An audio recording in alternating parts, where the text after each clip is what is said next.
am Julian Huguet, and this is All In. And once you're in, you can't get out. What, you think you can just quit this and live a normal life? There's no going back for you.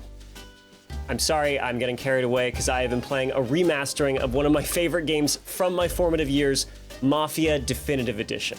The original Mafia that released on PC in 2002 was a surprise hit that spawned a trilogy.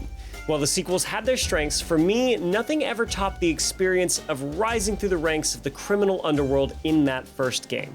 So, when I was offered a chance to play the first handful of chapters of the new Definitive Edition before its release, I leapt at the opportunity. And after a few hours hands-on with the game, I'm ready to tell you what I've learned and if I think the latest version is a worthy update to a game that is near and dear to me. First off, I have to say I am extremely impressed with the effort on display. Right from the jump, it's evident what the developer, Hangar 13, was going for. The swooping cinematic opening like a GoPro strapped to a seagull makes you feel more like you're about to watch a gangster movie in league with Coppola or Scorsese than play a video game. The original Mafia started out almost identically shot for shot, but 18 years of graphical advancements have transformed our fictional city of Lost Heaven into a living, breathing Depression-era metropolis that practically reeks of desperation and illicit booze. The tone it sets is crucial to recapturing what made the first game stand out. In 2002, any open-world game about organized crime was inevitably going to draw comparisons to the titan of that particular genre, Grand Theft Auto 3. Released the year before, GTA 3 found a recipe for success by giving players a sandbox city where they could cause bedlam in between story missions. It was intoxicating to be able to take an hour in the city just blowing up cars with rocket launchers until the National Guard showed up. So when Mafia was released, one of the criticisms was the lack of freedom in between plot beats. The tale of our protagonist, Tommy Angelo, moved along relentlessly, and if you so much as ran a red light in Lost Heaven, the coppers would be all over you. There was a separate free ride mode for exploring the city and completing optional challenges, but it didn't feel like a part of our main world. It existed in its own separate bubble that didn't jive with the gritty reality of Mafia thugs.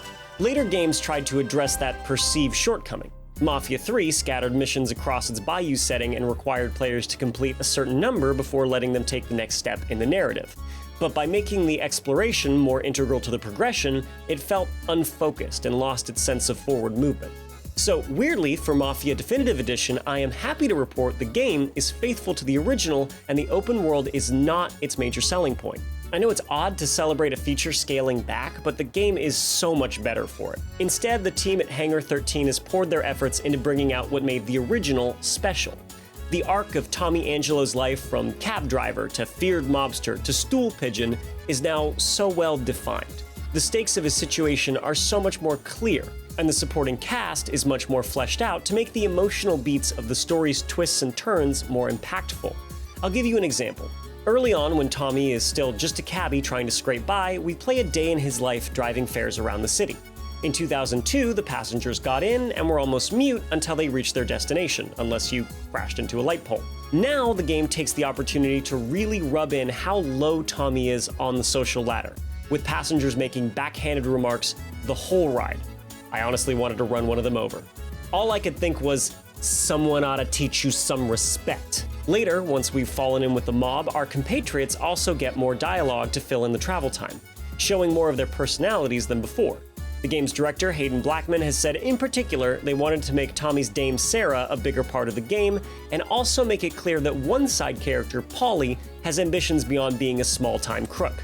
Hangar 13 has also made the power of the rival Morello crime family more evident, highlighting the underdog position Tommy and his gang start off in, and just how crucial Tommy was to their rise to the top.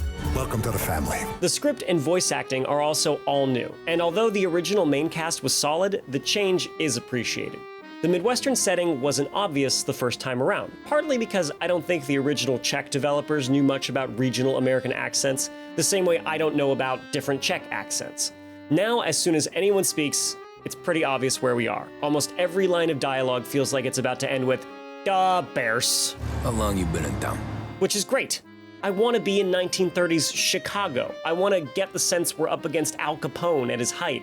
And I totally missed that the first go-round 18 years ago. Break every bone in their bodies. The periphery characters and NPCs also get a much-needed dialogue upgrade. One of my funniest memories is how often a bad guy would take a killing shotgun blast to the chest and just go, Ow! And speaking of, the gunplay is updated to feel better while being much more realistically grounded. No more commando rolling ninja mobsters flipping out from behind cover. But most importantly, the story remains almost exactly the same. The variety of missions hit all the same beats as we move between different set pieces around Lost Heaven.